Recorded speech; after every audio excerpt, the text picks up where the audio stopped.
Sesungguhnya kita semua kini adalah siswa di sekolah kehidupan, School of Life.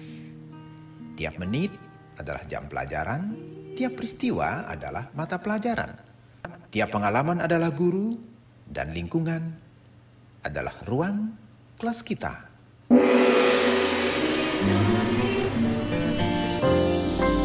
HiTV Channel 3, Jembatan Pencerahan.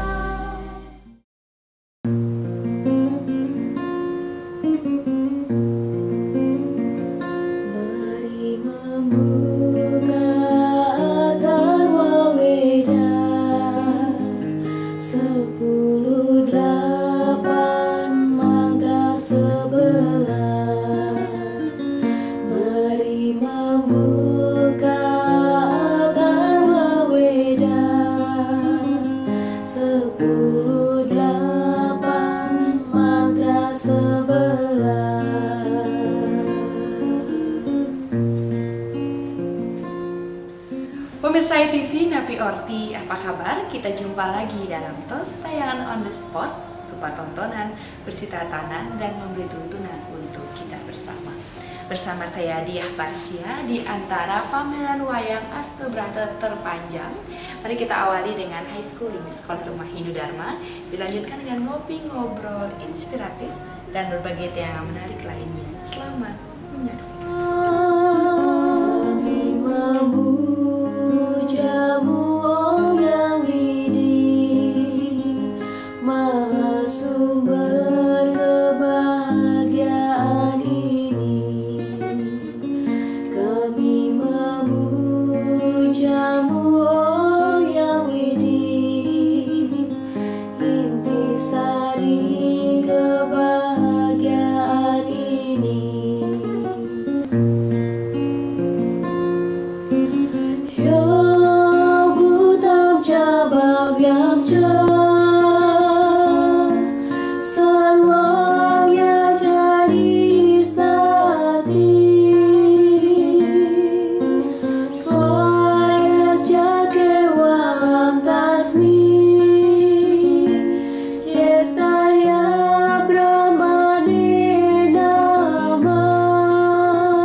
Waspada sang keledai.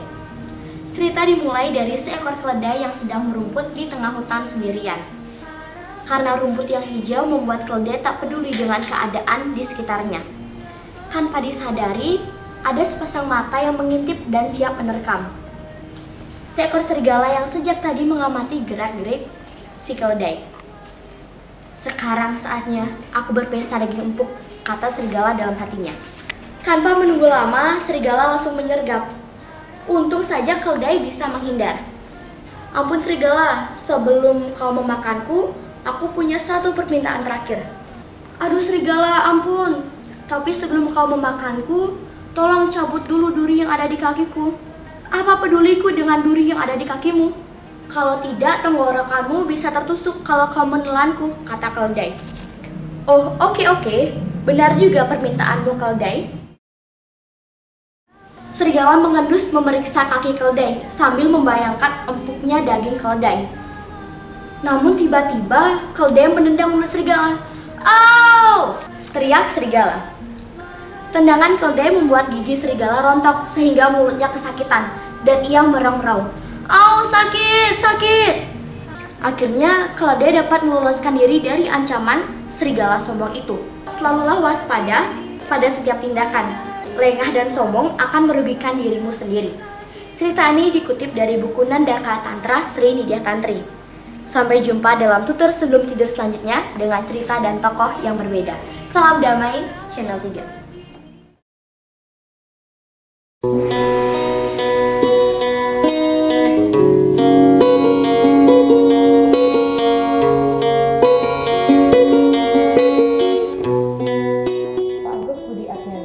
Langsung saja deh Pak Agus, cerita singkat siapa sesungguhnya Sang Krishna dalam kepustakaan Weda? Krishna di dalam pustaka suci Weda, jadi terutama itu di dalam Purana Itihasa itu adalah Awatara Sangyang Narayana, Awatara Dewa Wisnu. Bahkan dinyatakan sebagai Adi Purusa Awatara. Nah, Awatara yang memiliki perannya bukan hanya sekedar menegakkan dharma, tetapi juga menyampaikan ajaran-ajaran spiritual kepada umat manusia lewat Arjuna dalam dialog di tengah-tengah medan Kurukshetra yang sampai saat ini kita kenal itu dengan nama Kitab Bhagavad Gita begitu. Lalu Pak Agus, bagaimana sih diplomasi Sang Krishna ini yang tergambar dalam cerita atau epos kepahlawanan Hindu, Pak? Krishna itu digambarkan sebagai sosok yang dermawan, tidak memihak, jadi bukan dalam posisi oposisi biner, jadi beliau berada di tengah-tengah, mengasihi semuanya, kemudian menyinari semuanya. Nah, representasi mengenai Krishna sebagai awatara ini merupakan satu bentuk pernyataan di mana Wisnu sebagai dewa pemelihara itu bukan hanya memelihara dunia beserta isinya, tetapi juga memelihara tentang ajaran-ajaran dharma, mengajak manusia kemudian untuk bekerja tanpa pamrih, belajar sebagai sebuah persembahan, dan melihat segala sesuatu yang kita kerjakan juga sebagai kurban. Nah, dengan demikian sosok Krishna seperti guru ya, yang memberikan teladan, kemudian yang memberikan bimbingan, kemudian yang memberikan penyuluhan, dan yang terpenting menjadi suri tauladan bagi generasi-generasi selanjutnya. Pak Agus, bagaimana sih diplomasi Sang Krishna ini yang tergambar dalam cerita-cerita kepahlawanan Hindu? Singkat saja Pak. Di dalam Udyoga Parwa, Udyoga itu artinya persiapan sebelum perang besar terjadi di medan tempur Kurukshetra. Krishna sebagai Krishna Duta yang disebut di sana, yaitu perwakilan kedamaian yang diutus oleh Panca Pandawa ke Hastinapura, khusus berbicara kepada Maharaja Dhritarashtra. Jadi mencari jalan perdamaian lewat diplomasi agar tidak terjadi perang. Sebab kalau sudah terjadi perang, yang menang menjadi arang dan yang kalah akan menjadi abu. Kondisi ini yang sebenarnya tidak ingin dicapai, maka jalan perdamaian itu dianggap penting oleh Krishna untuk menurunkan ego dari kedua belah pihak, untuk mencari benang merah, mencari kesamaan, dan pada akhirnya menemukan solusi. Krishna sebagai seorang diplomat sebenarnya sudah sangat mahir memainkan perannya, tetapi orang-orang yang diajak untuk berdiskusi inilah yang mungkin kesadarannya masih tertutup, sehingga jalan-jalan perdamaian itu tertutup. Maka pecahlah perang. Di sini kita bisa mengambil sebuah pelajaran bahwa diplomat yang pandai dan mahir itu sangat penting. Tetapi audien atau pendengar yang memiliki kesadaran spiritual, kesadaran universal untuk menemukan jalan yang terbaik di luar perang juga itu merupakan hal yang penting. Oke Pak Agus, dan apa sebenarnya yang ingin Bapak sampaikan di Wartam edisi kali ini mengulas tentang diplomasi Sang Krishna, Pak? Pertama, ingin mencari legitimasi moral masyarakat bahwa meskipun memulai perang, bukan pihak kita yang memulai perang terlebih dahulu. Itu pesan yang disampaikan oleh Krishna di Balai Rum Istana. Kemudian yang kedua adalah pesannya, mencari jalan keluar dari permasalahan itu sebaiknya dilaksanakan dengan cara diplomat. Diplomasi maksudnya bukan dengan kekuatan militer, bukan dengan kekuatan yang lain sehingga menimbulkan perpecahan. Jadi yang paling terpenting di sini adalah mengedepankan pikiran yang tenang, mengedepankan hati yang tenang untuk menyelesaikan masalah. Ketika seluruh jalan perdamaian sudah tertutup, di sini baru militer menjadi jawaban terakhir. Terakhir Pak Agus, pesan yang ingin Bapak sampaikan untuk umat Hindu khususnya generasi milenial dalam menyongsong tahun politik. Tahun politik ini tahun yang sangat istimewa ya, terutama pada generasi milenial dan generasi Gen Z yang kita sebut sebagai new dari milenial itu, bahwa siapapun yang menjadi pilihan kita, kita tetap bersaudara. Pilihan boleh berbeda, tetapi rasa persaudaraan harus tetap terjaga.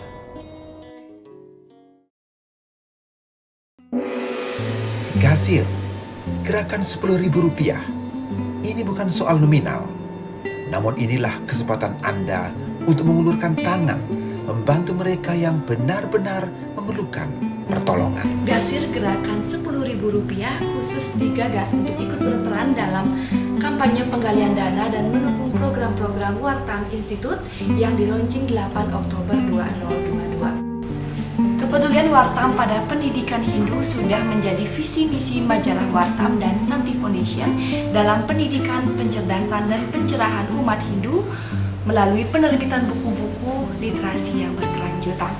Dana yang terkumpul seluruhnya akan digunakan untuk menyokong kegiatan Warins di bidang kemanusiaan, kebudayaan, dan lingkungan, seperti penyaluran beasiswa bagi anak berprestasi namun kurang mampu, penyaluran buku untuk memperkaya perpustakaan sekolah dan peserangan, pendampingan mading dan majalah siswa, pencatatan museum rekor Hindu bagi tokoh biasa dengan prestasi gila, gerakan inovatif langsung aksi inspiratif, dan gagasan-gagasan Warins lainnya, termasuk kontes Rikandi Hindu Indonesia dan Olimpiade Hindu Indonesia.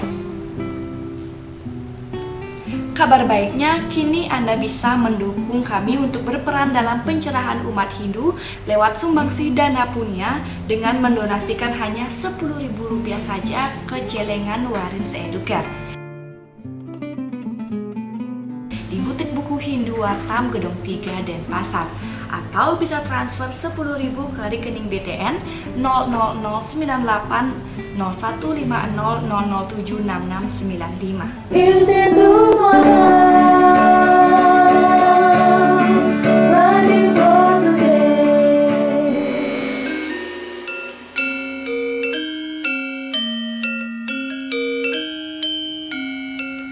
Pemirsa HiTV Channel 3, kita jumpa kembali dalam Hots HiTV on the Spot. Hari ini, Sabtu 17 Februari 2024, tim Wartam sedang melaksanakan liputan khusus prosesi Nyurya Suwana di Gria Agung Siwageni Manuabe, yakni prosesi pemujaan kepada Ida Sang Hyang Widiwasa, manifestasinya sebagai Ida Sang Hyang Surya. Seperti apa lengkapnya prosesi Nyurya Suwana ini? Mari kita saksikan dalam Jelajah Tanpa Kata, menganyam mozaik budaya.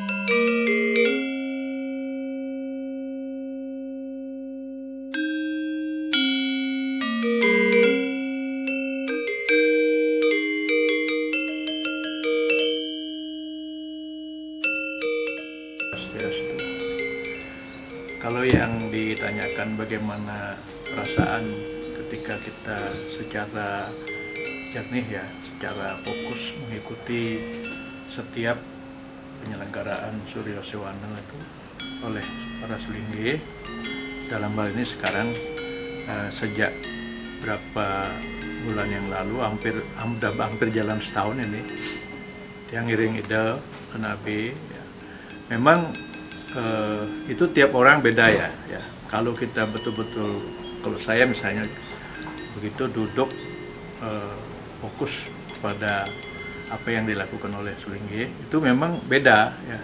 Rasa yang kita nikmati itu ya, dengan sedikit menundukkan kepala, memejamkan mata gitu ya.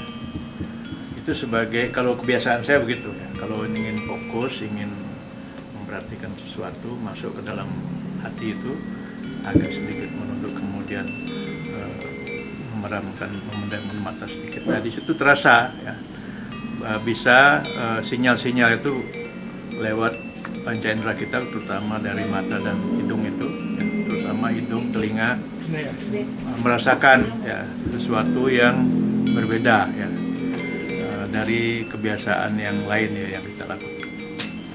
Nah karena memang seperti yang beliau jelaskan ya, kalau kita sebutkan secara pengetahuan gitu ya, ada namanya vibrasi. Di vibrasi itu ada disebut aura gitu ya, yang terpancar positif gitu. Nah itulah mungkin ya yang kita nikmati ya. Kita kalau dia berupa udara kita hirup ya, kalau berupa suara-suara pendengaran itu ya, yang benar-benar terseleksi ya, terfilter, sehingga konsentrasi kita untuk kepada yang Maha Kuasa itu dituntun ya lewat cara-cara seperti itu. Dan ini memang membutuhkan disiplin ya. Saya tantangan pertama dan utama saya ya setelah memasuki ke arah itu ya, pensucian diri untuk persiapan, saya sedang persiapan ini menuju ke pediksaan ya.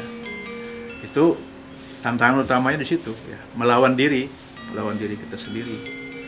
Dari biasa ngurusin berbagai macam gitu ya, sudah pelan-pelan harus dilepas satu persatu sehingga memudahkan fokus ya.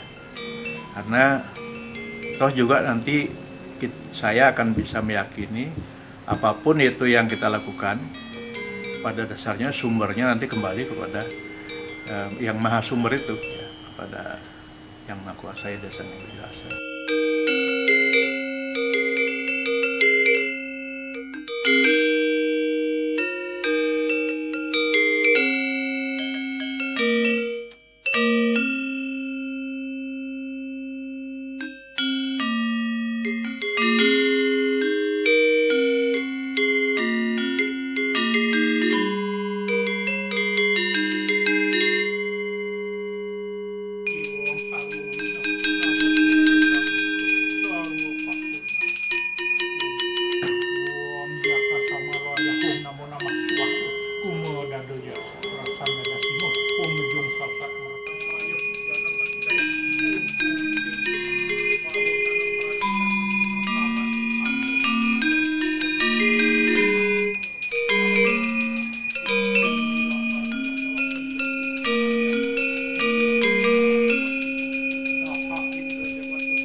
Nabi dan Ningsir serta Ida Bawati nungas arah-arahan penjelasan makna prosesi Nyuria Swana ini untuk umat Sedarman. Singkat nonton. Nggih, Om Swastiastu. Iki Nyuria Swana nike nyembah Ida Betara, ini kewajiban bagi seorang Sulinggih untuk setiap pagi Nyuria Swana. Makin pagi makin baik nih, karena udaranya masih bersih, vibrasi dari suara itu masih mudah sekali merambat kemana-mana, lah ke Ida Betara gitu. Biasanya Ida jam 4 pagi, 4:30 ampun kita melakukan proses Nyuria Swana. Nyuria Swana itu membersihkan diri, ya. Udah itu ngarge tirte, sebab hanya Sulinggih yang boleh membuat membuat tirta, tanda petik membuat itu.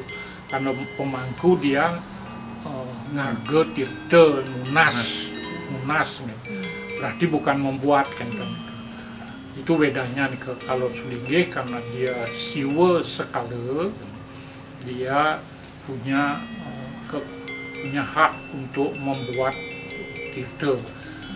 Beda dia dengan pemangku. Karena kenapa bisa membuat, karena memang mewakili siwa, karena pada waktu Sulinggih munggah itu Sulinggih itu meraga siwa, memasukkan siwa ke dalam tubuhnya, gitu, menjadi media daripada siwa itu.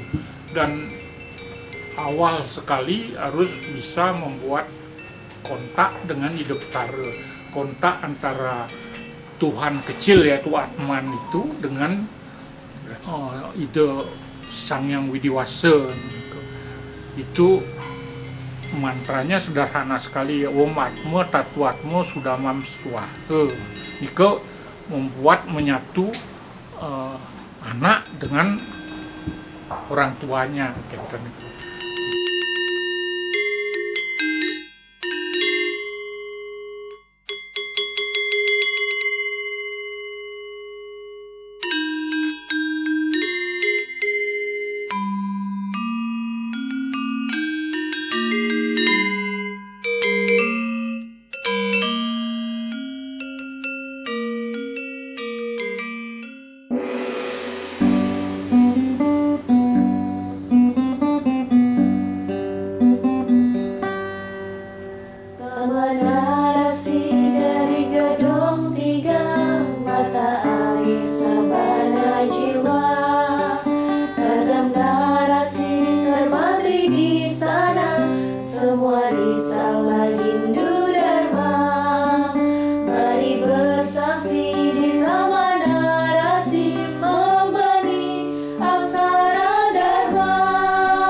Pemirsa, demikian tadi tayangan inspiratif tentang Kresna Duta yang benar-benar memberi pemahaman lebih tentang kedamaian hidup. Semoga dapat bermanfaat dan menginspirasi untuk kita bersama. Saya Diah Parisya, mewakili seluruh kru HiTV Channel 3, mohon pamit undur diri. Maaf jika ada yang tak berkenan, dan terima kasih atas kerjasamanya. Pemirsa, sebelum diakhiri, kami ingatkan kembali untuk ikut menyukseskan kampanye Gasir gerakan Rp10.000 dengan mendonasikan Rp10.000 saja ke rekening Wartam BTN 00098 0150 0076695 mendukung program Wartam Educare dan Kori Record Hindu Indonesia. Salam damai channel. Salam semua risalah Hindu damai. Mari bersaksi di taman narasi membenih aksara dharma.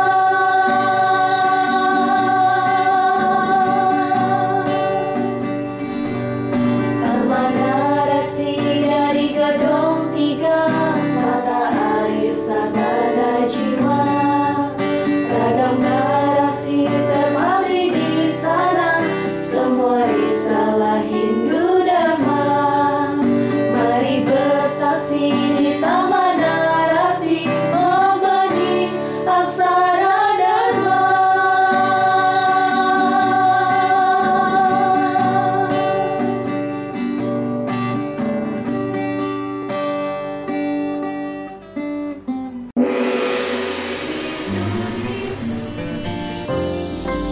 HiTV Channel 3, Jembatan Pencerahan.